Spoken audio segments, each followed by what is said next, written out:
Lecture du livre des Actes des Apôtres, chapitre 14, les versets 5 à 18.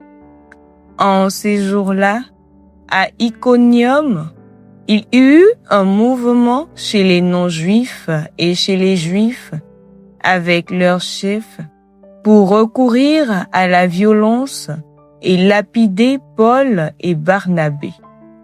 Lorsque ceux-ci s'en aperçurent, ils se réfugièrent en Lycaonie, dans les cités de Lystre et de Derbé, et dans leur territoire environnant. Là encore, ils annonçaient la bonne nouvelle. Or, à Lystre, il y avait un homme qui était assis, incapable de se tenir sur ses pieds. Infirme de naissance, il n'avait jamais pu marcher.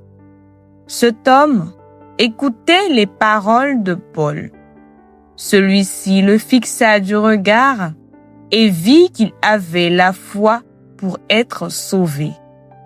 Alors, il lui dit d'une voix forte, « Lève-toi, tiens-toi droit sur tes pieds. » L'homme se dressa d'un bond, il marchait.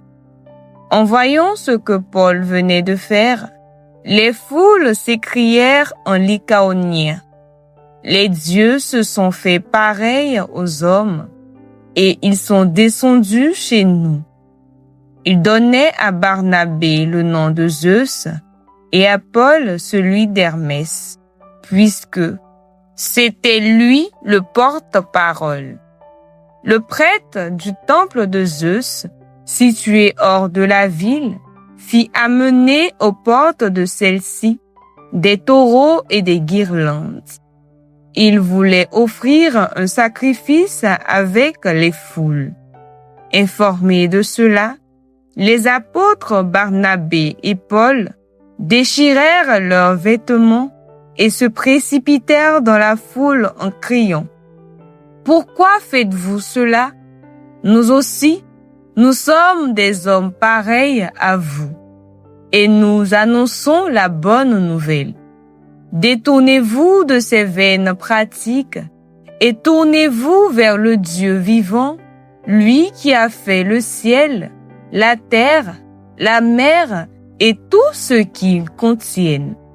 Dans les générations passées, il a laissé toutes les nations suivre leur chemin. Pourtant, il n'a pas manqué de donner le témoignage de ses bienfaits, puisqu'il vous a envoyé du ciel la pluie et des saisons fertiles pour vous combler de nourriture et de bien-être. En parlant ainsi, ils empêchèrent, mais non sans peine, la foule de leur offrir un sacrifice. Parole du Seigneur. Psaume 113.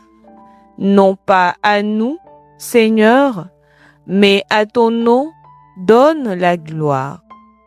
Non pas à nous, Seigneur, non pas à nous, mais à ton nom donne la gloire pour ton amour et ta vérité.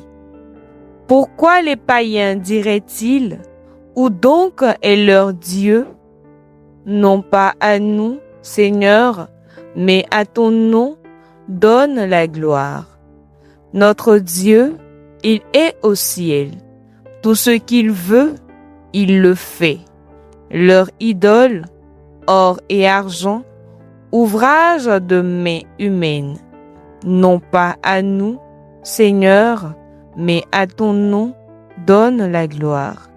Soyez bénis par le Seigneur, qui a fait le ciel et la terre.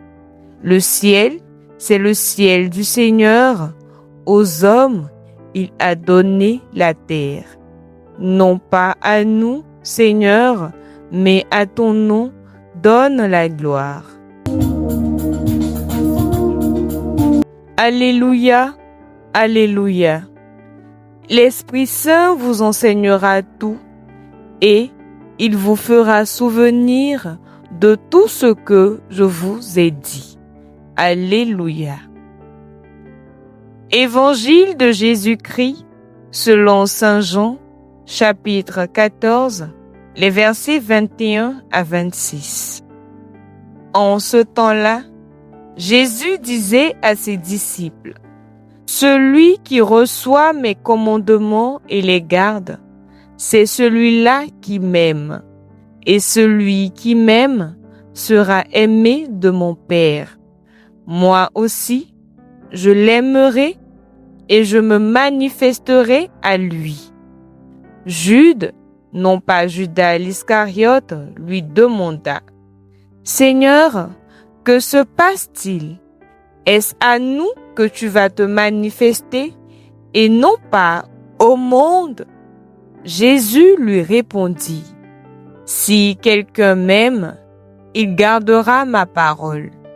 Mon Père l'aimera, nous viendrons vers lui et, chez lui, nous nous ferons une demeure. Celui qui ne m'aime pas ne garde pas mes paroles. Or, la parole que vous entendez n'est pas de moi, elle est du Père qui m'a envoyé. Je vous parle ainsi tant que je demeure avec vous. Mais le défenseur, l'Esprit que le Père enverra en mon nom, lui vous enseignera tout et il vous fera souvenir de tout ce que je vous ai dit. Acclamons la parole de Dieu.